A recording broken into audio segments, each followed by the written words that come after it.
Hola, hola, ¿me escuchan? Sí, doctor, se escucha. Ya, muy bien. Entonces, hoy día nos toca recuento de glóbulos rojos. Ya hemos visto ruido cardíaco, después vimos presión arterial, después vimos electrocardiograma, no vimos con ustedes también, ¿no? Todavía, doctor. Ya, entonces, después vimos flebotomía, que es la tercera, y ahora vamos a ver la cuarta, que es recuento de glóbulos rojos. Muy bien, es la misma que le he dado al grupo de la mañana, del grupo F, o sea que están los dos grupos, van con el mismo avance, ¿no? Muy bien, vamos a ver entonces aquí. Bájame el volumen ahí.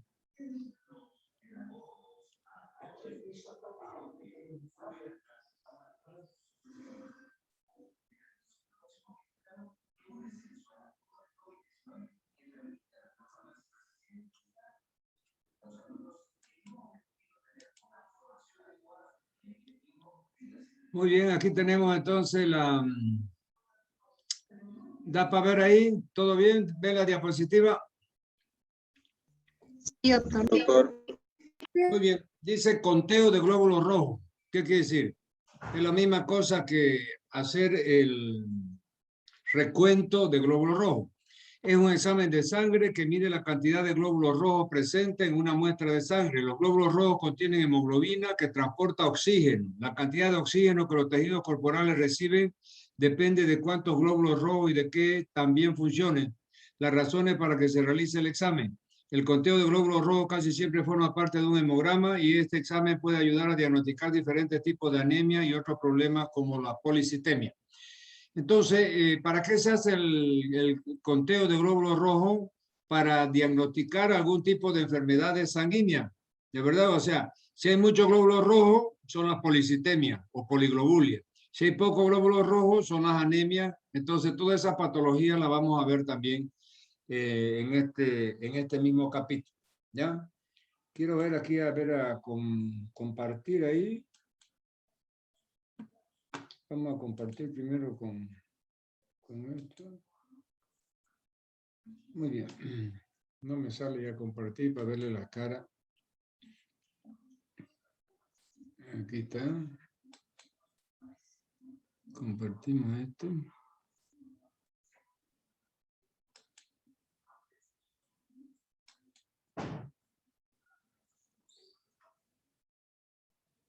Bueno, muy bien. Entonces vamos a ir con la segunda diapositiva. Aquí estamos, composición de la sangre. Ustedes saben que la sangre tiene dos componentes. El componente líquido, que es el plasma, que es el 55% del volumen total. Fíjense aquí, vamos a seguir con el apuntador. Aquí está plasma, 55%. Después tenemos las células blancas, que son los glóbulos blancos, los leucocitos, 4%. Y los glóbulos rojos constituyen 41%.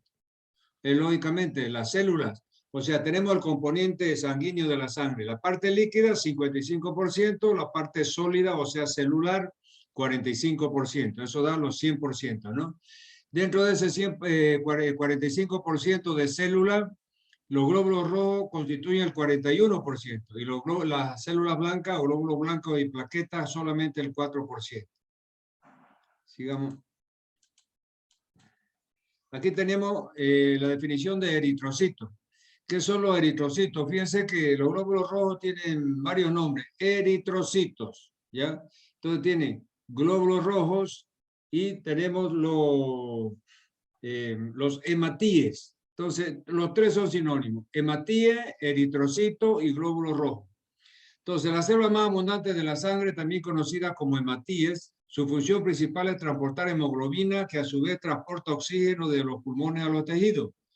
Otras funciones, contiene una gran cantidad de anhidrasa carbónica, enzima que cataliza la reacción entre el CO2 y el agua para formar ácido carbónico. Entonces, recapitulando, el eritrocito, entonces, que es la célula más abundante de la sangre, la célula sanguínea más abundante de la sangre.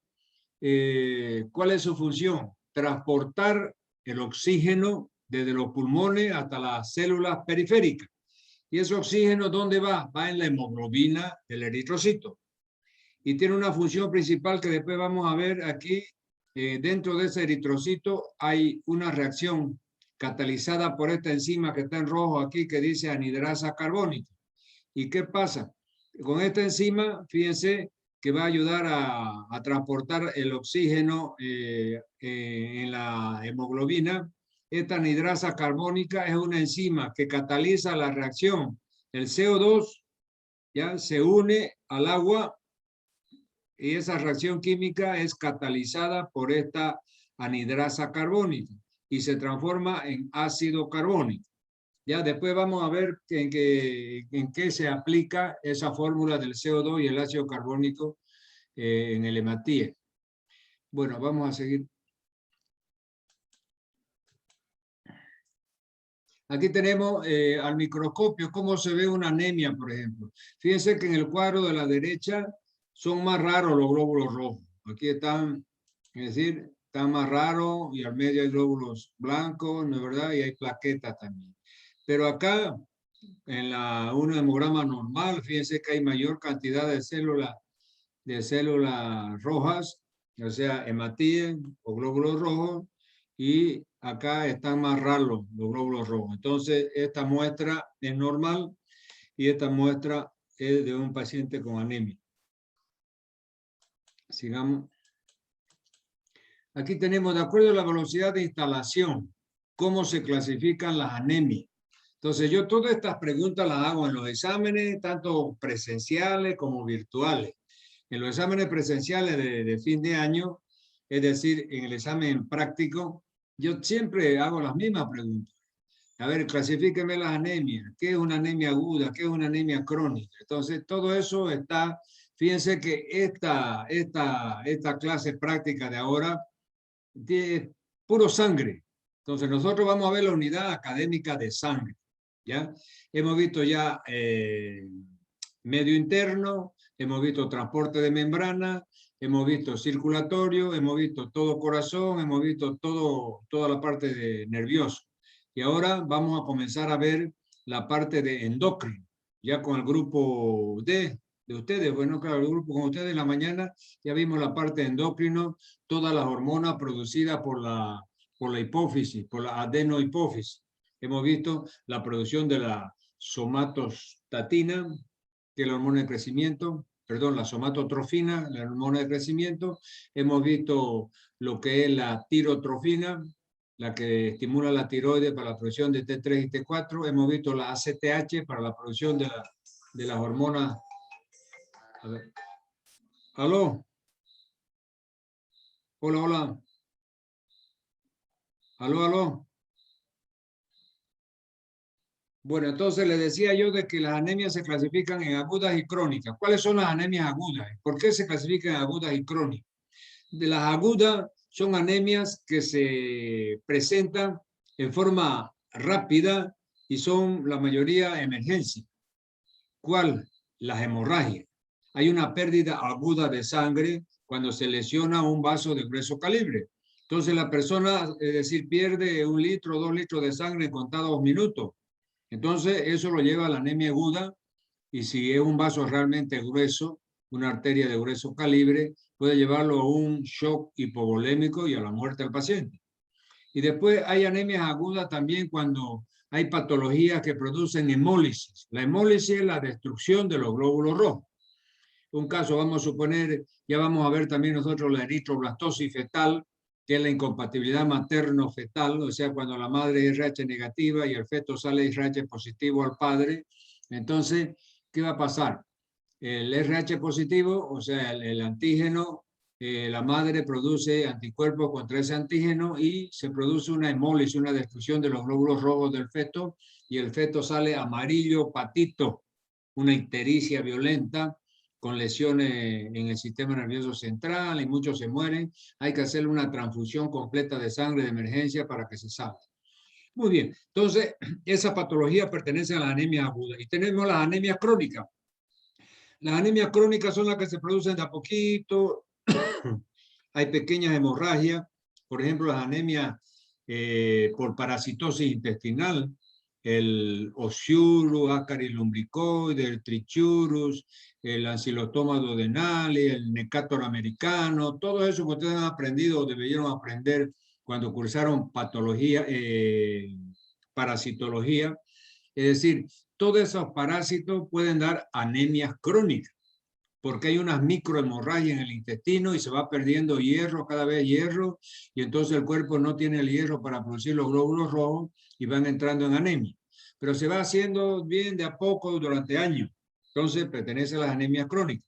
Después hay otras enfermedades sistémicas también que pueden producir anemias crónicas y hay una insuficiencia medular, o sea, cuando la médula ósea, que es la que produce los glóbulos rojos, falla por alguna patología o un cáncer, por ejemplo, de un tipo de leucemia que ataque la médula roja de los huesos, puede también producir anemia crónica. Sigamos. Entonces vamos a ver los valores según la OMS, según la OMS, la Organización Mundial de la Salud, los valores normales para hacer los diagnósticos de anemia. Porque si usted no sabe el valor normal que tiene un individuo de glóbulos rojos o eritrocitos, no puede hacer pues el diagnóstico de anemia. Entonces fíjense que el valor normal de las anemias, es decir, de los glóbulos rojos en la sangre, se da basado en la concentración de hemoglobina que tiene el glóbulo rojo, ¿ya? Y esa concentración de hemoglobina está prácticamente entre 13 y 16 gramos por dilución, ¿ya? De 13 a 16 gramos por dilución.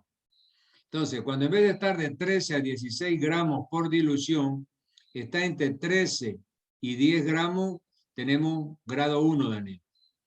Cuando eso está entre 8 y 10 gramos, tenemos el grado 2. Cuando eso está entre 6 y 8 gramos por dilución, tenemos grado 3. Y cuando está menos de 6 gramos por dilución, tenemos grado 4. Entonces, fíjense, yo les he dado esos números enteros, sin fracciones, para que ustedes lo memoricen mejor, ¿no? Entonces, decir, de aquí de 9,9 a 8, de 7,9 a 6, es decir, es más fácil grabarlo si usted da en forma ascendente, como dieron aquí, fíjense, anemia de grado 1 es de 10 a 13. Anemia de grado 2 debería ser de 8 a 10. Anemia de grado 3 de 6 a 8. Y aquí menos de 6 ya es grado 4 de las anemias, ¿ya? Entonces, estos valores pueden ser dados en gramos por dilución, o usted en algunos libros van a verlo en miligramos por ciento también. Bueno, sigamos. Aquí tenemos clasificación de las anemias. Fíjense, yo les he hecho esta diapositiva para facilitarle la vida.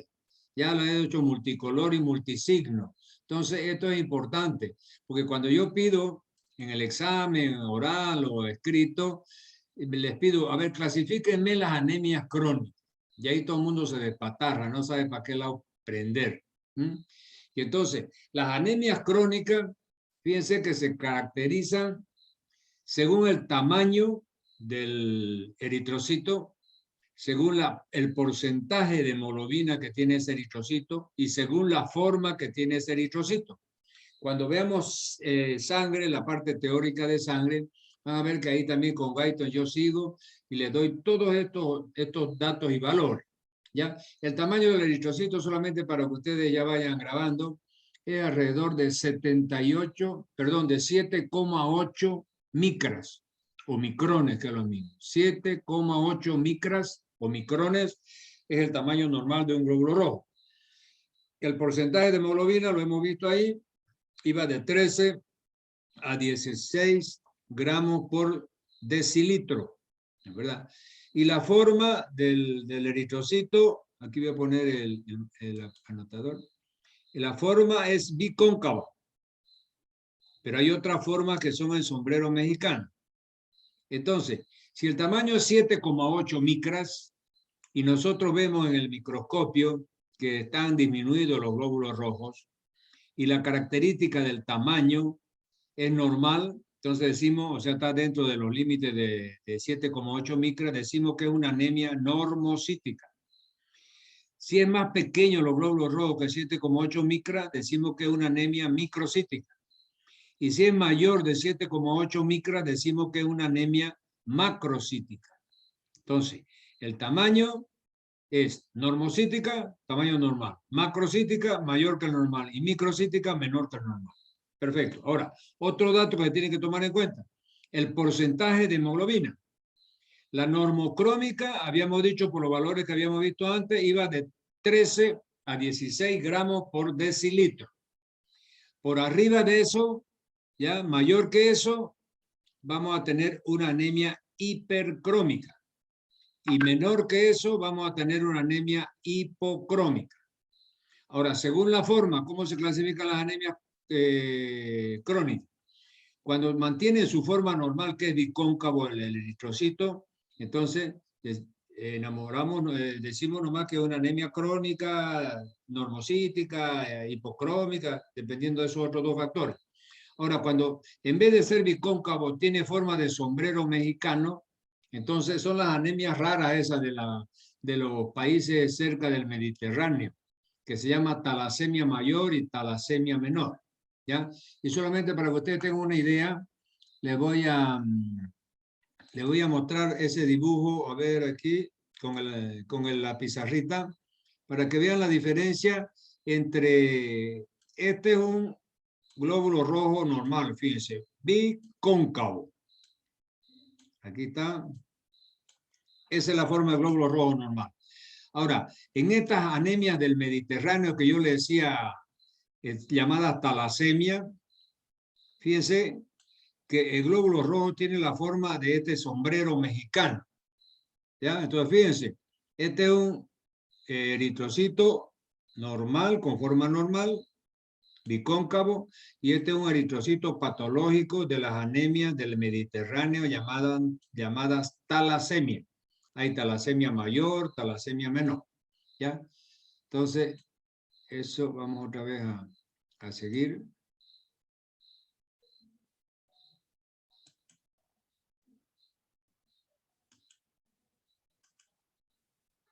Muy bien. Entonces, de esa forma hemos terminado con la clasificación de las anemias crónicas, según su tamaño, según el porcentaje de hemoglobina y según la forma. Sigamos. Aquí tenemos el otro extremo de la patología. La anemia habíamos visto que era la disminución de los glóbulos rojos en sangre. Ahora vamos a ver el aumento de los glóbulos rojos en sangre, que es la policitemia o poliglobulia. Entonces, fíjense que hay varios tipos de policitemia o poliglobulia. Hay algunas que son la poliglobulia o policitema de las alturas, llamado mal de las alturas. Es que lo provoca el sorochi, que llaman, ¿no?, nuestros hermanitos del interior. ¿Qué quiere decir? Las personas que viven, nosotros por ejemplo acá en el oriente boliviano, vivimos casi al nivel del mar. Es decir, pues 500 metros, ¿no? 400, 500 metros máximo, lugares un poco más altos, ¿no? Pero se considera un valor prácticamente como nivel del mar. Entonces acá nuestros valores normales de glóbulos rojos son 5 millones por milímetro cúbico. 5 millones por milímetro cúbico. Ese es el número de glóbulos rojos que tenemos en la sangre. Pero ya nuestros hermanitos del interior, en La Paz, en Oruro, en Potosí, allá donde ni las águilas se atreven, ahí es de 10 millones de glóbulos rojos por milímetro cúbico de sangre. Entonces, ¿y a qué se debe eso? Esa es una policitemia compensadora. Como allá en la atmósfera hay poco oxígeno, disminuye la concentración de oxígeno, entonces, si el glóbulo rojo es el encargado de transportar el oxígeno del pulmón hacia la periferia para la célula, entonces, para transportar la misma cantidad de oxígeno, la sangre tiene que duplicar su número de glóbulos rojos. ¿Me entienden? ¿No? Entonces, por esa rarefacción de oxígeno en el medio ambiente, ellos, es decir, tienen una policitemia compensadora. Por eso es, o poliglobulia. Policitemia o poliglobulia es sinónimo. Entonces, esa es la policitemia del mal de las alturas, del famoso sorochi, ¿de verdad? Ahora, hay policitemia también en las personas que sufren una hipoxia.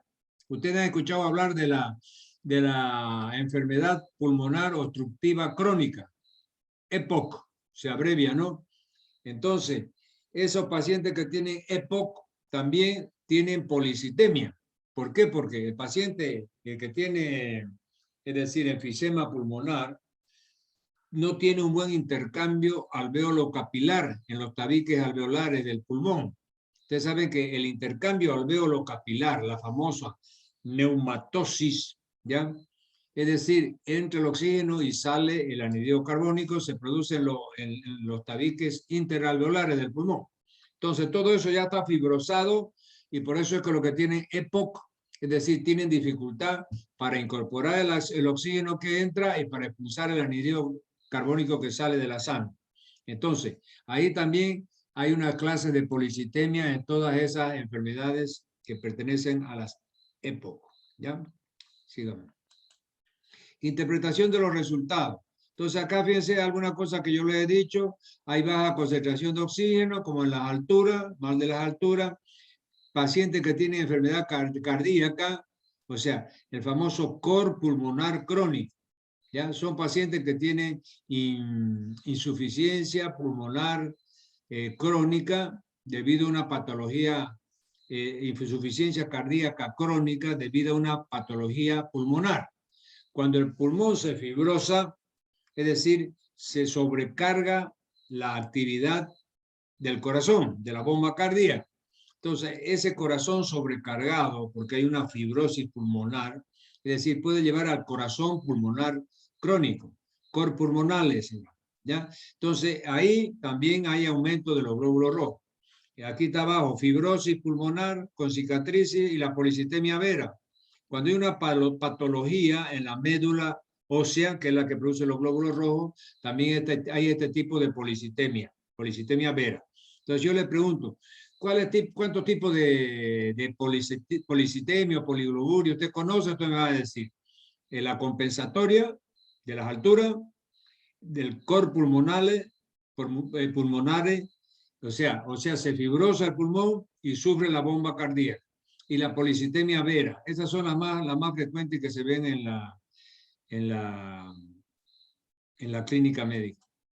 Sigamos. Entonces, estos exámenes ya lo hemos visto, ya no hay por qué decir. Clasificación según la morfología.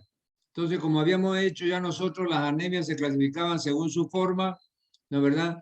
Si son más grandes, macrocíticas, si son normales, son normocíticas y así. Esto ya también lo hemos visto. Aquí, fíjense que puede haber combinaciones. Por ejemplo, aquí, fíjense, anemia macrocítica y normocrómica. ¿Qué quiere decir? Estas anemias tienen el tamaño normal, perdón, el tamaño mayor de 7,8 micras y tienen mayor concentración normal de hemoglobina. Porque hemos dicho, si es por el tamaño, es normocítica, y macrocítica y microcítica. Y si es por la concentración de hemoglobina, habíamos que era normocrómica, hipercrómica o hipocrómica, ¿no verdad? Pero pueden ser, fíjense, se van mezclando. O sea, hay una anemia, por ejemplo, la llamada anemia perniciosa o megaloblástica, por carencia de vitamina B12 o ácido fólico, lleva una anemia macrocítica y normocrómica. ¿Qué quiere decir una anemia donde hay glóbulos rojos grandes, pero con concentración de hemoglobina normal? Entonces son anemias macrocíticas y normocrómicas. Ahora, el sangrado agudo o las anemias hemolíticas, fíjense, va a llevar a anemias hipocrómicas y microcíticas. Entonces, una persona que tiene un sangrado agudo o una anemia hemolítica va a tener también una anemia macrocítica y normocrómica. Ahora, las anemias hipocrómicas y microcíticas, como la anemia ferropénica moderado severa y la talasemia. Fíjense que aquí está la talasemia, que era la anemia que tenía la forma de sombrero mexicano, ya que yo le decía, la talasemia, o sea, anemia del Mediterráneo. Esta anemia ferropénica moderada o severa es la que sucede en las personas que tienen parasitosis intestinal. Y las anemias normocíticas y normocrómicas son las anemias aplásicas. Cuando hay un cáncer y destruye la médula roja o por hemólisis, entonces va a dar una anemia macrocítica y normocrómica. Esto para que ustedes vayan ya, es decir, adaptando su oído a los distintos tipos de anemia. Fíjense que las anemias, es decir, pueden estar mezcladas. Al mismo tiempo que son macrocíticas, glóbulos rojos grandes, hay normocrómica, hemoglobina normal. Hay otras que son hipocrómicas, o sea, hemoglobina baja, y microcítica, tamaño pequeño. Y hay otras que son normocíticas, o sea, de tamaño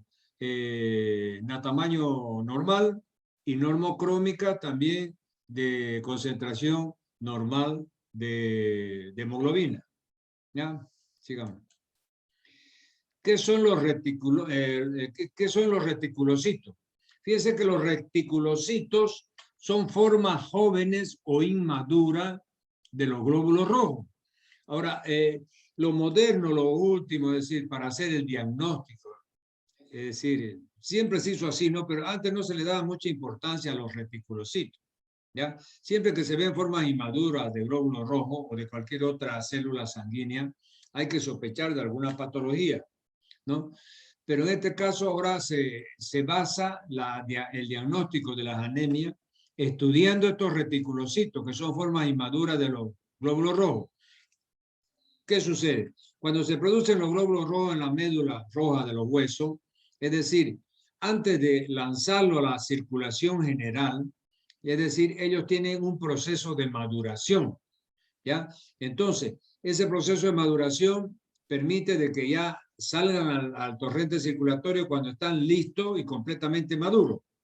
Pero a veces cuando la médula roja tiene necesidad de trabajar full time, o sea, a toda mecha, es decir, va alargando a la circulación formas inmaduras, es decir, es tan rápido el recambio que hay que va lanzando formas inmaduras o reticulocitos. Entonces, leamos. Los reticulocitos son glóbulos rojos que todavía se están desarrollando, es decir, se consideran como glóbulos rojos inmaduros. Los reticulocitos se producen en la médula ósea y se envían al torrente sanguíneo unos 2 días después de que se forman. Se convierten en glóbulos rojos maduros. Sigamos.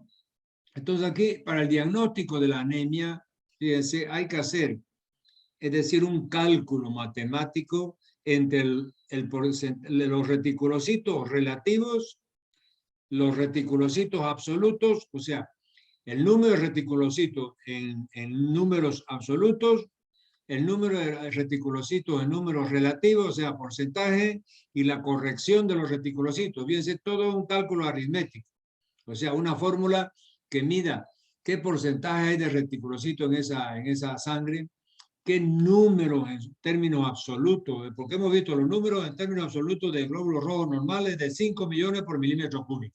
Ese es el número absoluto. Y en números relativos, vamos a ver qué porcentaje de reticulocito tiene ese volumen de sangre. O sea, en 1 milímetro de sangre, ¿qué tanto por ciento de esos glóbulos rojos son formas inmaduras o reticulocitos? Y a eso se le hace una corrección y ahí recién tenemos el dato para diagnosticar qué tipo de anemia, ante qué tipo de anemia nos encontramos. Entonces, fíjense este cuadro. La anemia acá arriba. Después del primer paso, recuentos absolutos de reticulocitos. Entonces aquí hay que contar uno por uno los reticulocitos que hay en esa muestra de sangre. Ahora, si ya tenemos ese dato del número de reticulocitos, si está bajo o normal, entonces se va por este camino. Si está alto, se va por este otro camino. Entonces, fíjense aquí, cuando está bajo o normal el porcentaje de reticulocitos, hay que decir que hay una producción disminuida e ineficaz de los eritrocitos. Y tiene un volumen celular medio, ya, como yo les había dicho, el tamaño, ¿qué va a pasar? El tamaño era de 7,8 micras. Entonces, ahí vamos a ver, cuando el tamaño está normal, fíjense, el tamaño está alrededor de 7,8 micras, caemos en esta columna de diagnóstico. Si está más bajo que el normal, más bajo de 7,8, y así, acá alto. Entonces, cada columna de estas nos da un diferente diagnóstico. Aquí, por ejemplo, si están bajos los reticulocitos, fíjense, hay deficiencia de hierro, se puede ver a deficiencia de hierro, anemia de la inflamación crónica o anemia sideroblástica, o sea, por consumo de hierro. Si está normal, hay anemia plástica puede ser anemia de la inflamación crónica o una mielopatía, mieloptisis, o sea, que hay una lesión en la médula. Si están altos, hay deficiencia de vitamina B12. Si puede haber una mielodisplasia, o sea, un precáncer en la médula, o puede verse una anemia crónica hepática. Ahora, cuando están altos los reticulocitos, se debe a pérdidas excesivas de los eritrocitos, a un sangrado, hemorragia aguda y hemólisis que habíamos visto ya en otra, ¿no? Esto para que más o menos tengan idea cómo se procede para hacer el diagnóstico de las anemias, ¿ya? Agudas y anemias crónicas. Aquí es un cuadro basado principalmente en los reticulocitos. Muy bien, entonces, ¿alguna preguntita? Si quieren hacer ahí con relación a